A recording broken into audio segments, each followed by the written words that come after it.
And about 2 weeks before he was supposed to move out, he got shot and killed. He Mm. actually got shot and killed when Jay went back to go visit him. Ended up dying Wow. in Jay's arms. Oh no. And excuse me, excuse me. And it was in that context that I knew something had to be done about the conditions facing a lot of our young men, a lot of black males in our communities, a lot of black and brown males for that matter. Yeah. And I decided to engage in a research project to figure out like what could we do to help young black men. Hi, thank you so much for joining the Falling for Learning podcast. I am TD Flenaugh. We have this podcast to help parents and caregivers with having the resources, strategies, and tools needed to make sure that their children are on track for learning and to stay on track for success. Well, thank you everyone for joining us on the Falling for Learning podcast. We are here today with Dr. D'Artagnan Scorza. He is the executive director of racial equity at the Chief Executive Office of Los Angeles County. He currently lectures in the UCLA Fielding School of Public Health. In 2008, he founded the Social Justice Learning Institute and served as its executive director until 2020. He also served on the Inglewood School Board from 2015 to 2020. Scorza earned a PhD in education from UCLA in 2013. He also served as a personnel specialist in the U.S. Navy between 2001 and 2006, completing a tour of duty in Iraq. Thanks for joining us, Dr. Scorza. I'm happy to be here. Thank you so much, Dr. Flenaugh. I'm not doctor. I'm just I'm like, speaking it into existence.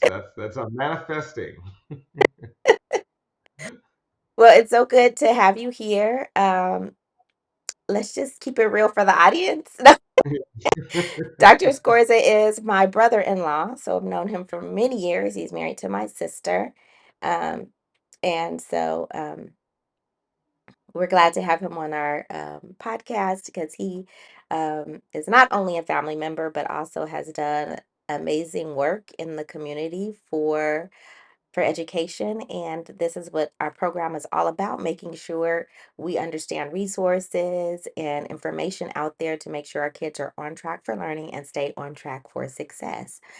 First of all, thank you so much for having me here. I'm incredibly excited to talk to folk about how we can do work to help improve outcomes and conditions for our young folk in schools and beyond. And I think I've been happy to see the work, not only of this podcast, but the work you've done in schools and in education, and super excited to Thanks. share more about how we can advance this work in LA County and beyond. Well, Dr. Scorza, what made you decide to go into education?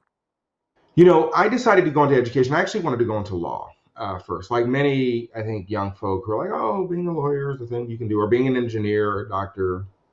And I thought law, excuse me, I thought law would be one of the ways that I could help transform outcomes in my community. Having grown up in Inglewood, both in Watson, Inglewood, and having seen many challenges in my community, I thought law would be a way for me to help, bring justice to, my family, to help make sure that, we were able to rectify policies that were having a negative impact on folk in our communities, like, the war on drugs and the war on Right. poverty. So law was really my interest, and it wasn't until the death of one of my family members in 2006. I Mm, had just come back from Iraq, and he was going to come and live with me in San Diego. I had another family member who came and lived with me, and he said, if the family member, I'll call him Jay for the time being. Jay said, if I don't leave this neighborhood, somebody's gonna kill me. mm, And mm. um, And I said, okay, well, he says, can I come live with you? So he came to live with me. And then another family member wasn't gang involved. He saw what we were doing. I gotten Jay enrolled in college. He was working. Yeah. Excuse me. It was a great, I think, sort of transition. And another family member was graduating high school. And and wanted to come down here wanted to come and live with me in San Diego. And I said, sure, you can come and do that. And about 2 weeks before he was supposed to move out, he got shot and killed. He Mm. actually got shot and killed when Jay went back to go visit him. Ended up dying Wow. in Jay's arms. Oh no. And excuse me, excuse me. And it was in that context that I knew something had to be done about the conditions facing a lot of our young men, a lot of Black males in our communities, a lot of Black and brown males for that matter. Yeah. And I decided to engage in a research project to figure out, like, what could we do to help young Black men deal with the challenges many of us face. My dad was incarcerated at the time. My brothers were incarcerated. I had family members who had been killed in and around Los Angeles. And I said, we got to do something about these conditions. We have too many of our young men locked up. We have too many challenges in our schools. They're just, Mm-hmm. we had to do something about it. Right. And it was through sort of doing that research and eventually becoming a McNair Research Scholar at UCLA that I was able to build out a program that's centered on helping young men, especially African American men, within schools to, transition out of the carceral system and into pathways of opportunity. And I base it Can on the Detroit Malcolm X Academy model as well. can I just interrupt you for a moment? Like, so you have all this going around you with father, brothers, cousins, all these people, but what made it different for you that you weren't involved in those kind of things? I will tell you, it's interesting. I had to ask myself that question, and I asked myself that question during my PhD program. Excuse me, because I would go visit my dad in Tehachapi State Prison, and I would sort of always, try to figure out what did make me different, and it wasn't so much that I was different from them or from my family or from my brothers or my cousins. They all had the same, I think, in many ways, potential and capability. They're all just as smart and just as brilliant. But what made things different were the people in my life. So it was the teachers in my school who were like, hey, we see something in him. Let's go ahead and, you know, Mm, invest in him. Or it was family members who, when we were homeless at some point, they took us in, right? It mm-hmm. was, um, it was church members who, frankly, I didn't even think I was going to go to college by the time I was ready to graduate high school. It was my college counselor who was like, you need to apply to UCLA. You need to apply to college. It was, family members and church members who were like, hey, we got to keep you on the right pathway. I remember there was one time I remember I had a family member who basically came to get me from a situation and said, "Look, if you don't change your behavior, you're going to go down a really bad road, right?" And Right. she picked me up Mm-hmm. and she said, "You know what? Look, you're getting older. You don't have the luxury of making mistakes. Like, Mm-hmm. you either need to make some decisions and make things better for yourself and take your own life into your own hands and improve things for yourself, or you're not going to make it." Right. And God rest her soul, that advice was really influential on me. So it was both a combination of people in my life as well as choices that Mm-hmm. I made along the way. And the choices were influenced by those people who kept looking out for me. So every single time I was getting ready to make a left instead of a right or go down the wrong Mm. pathway, somebody was there to Okay. help me, keep it on track. Okay. Really interesting. Yeah. So what as a kid, obviously, if they're saying apply to UCLA or something, you must have had pretty good grades, or like what was it that hooked you, like kept you into learning or, going ahead doing your schoolwork despite different things going on in your life? It's interesting. That's a really interesting question. So at the time, I think getting ready to go to UCLA, like I said, I didn't think I was going to be able to make it to college. I remember having this conversation with my mom and my aunt, and a couple of things. First, it took people believing in me along the way. So yes, I did have pretty decent grades, and I did enjoy school for the most part. Not always, but I did enjoy school for the most part because school for me was like a refuge. It was a place of Okay. stability, a place of opportunity. And in Inglewood at the time, right, we had a lot of black teachers who were like, they were about that life. They were like, yo, Right. even most of my life, like even from second grade. I remember my second grade teacher who was like, no, you all are going to learn about Black history. You're going to learn about, like, we watch Roots in school. You know what I mean? Like, Yes. when was the last time we heard about kids watching Roots in school, right? Like, these are things that we did. And I think that building of a consciousness over time helped me understand how important education was. And I will say my mom and family always emphasized the importance of education. It was never a situation where they were like, education is not important. And I Mhm. think that's how it is in most of our, I think most of our families do that anyway. But I, Absolutely. I, took, I Yeah. took it to heart, right? I took it to heart. And I think it was just a different set of conditions at the time. Okay. Whereas now, I think a lot of our young folk, you know, they see through our institutions. They see that they're not relevant. They're not very culturally relevant. They don't teach our young folk about their history often.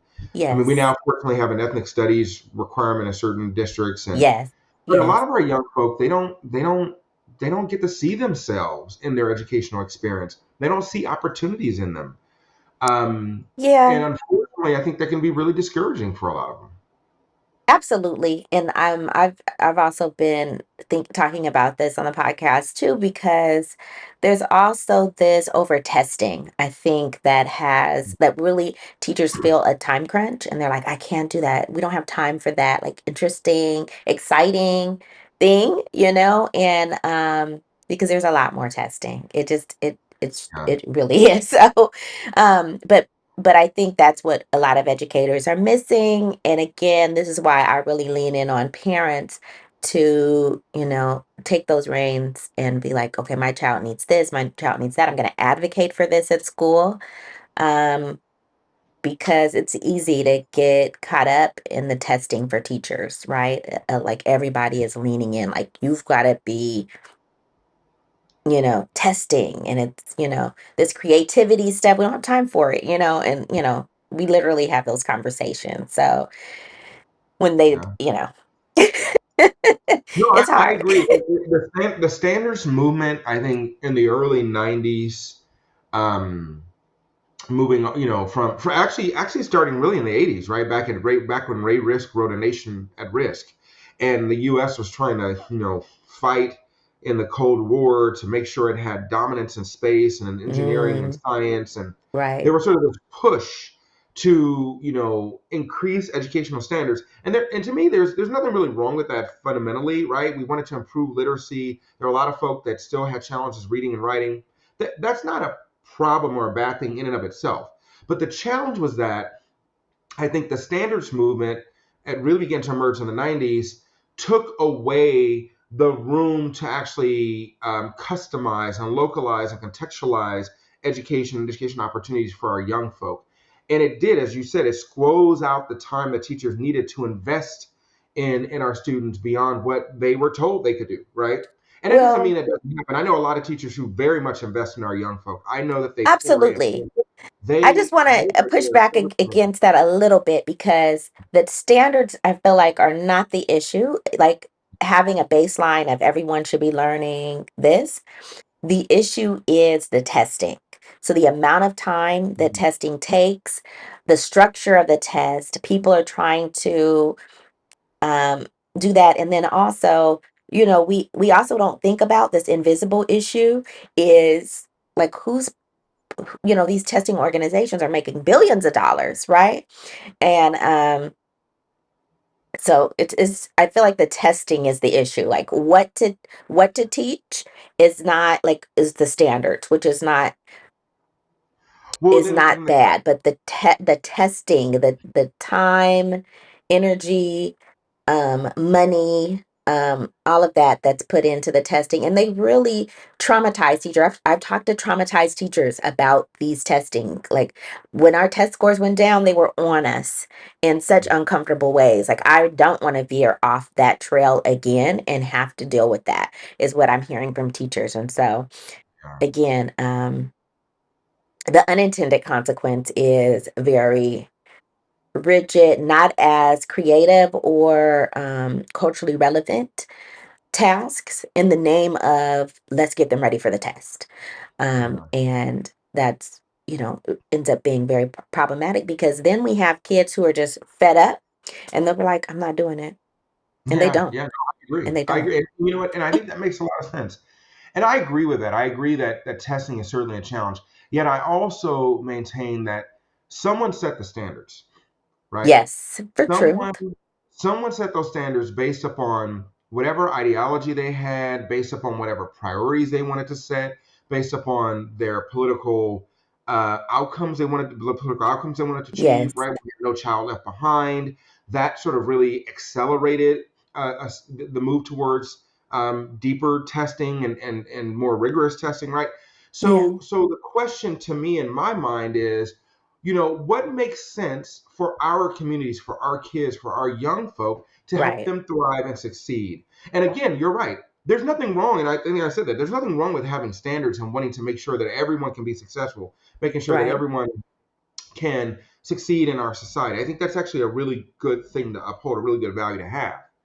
The question is how we apply it. And I think to your point, the application of the standards themselves, but the application of the standards, utilizing testing as a way to measure, whether or not students are performing, has really had, to your point, these unintended consequences, or Right. maybe they are intended. We I've don't been know. saying, Yeah. that schools have been designed this way for a long time, Absolutely. right? Absolutely. And they were based upon a manufacturing economy. We've now moved towards a service and finance economy. Many schools have really not kept pace with what our society needs in order for our young folk and many students of color themselves to thrive. Right.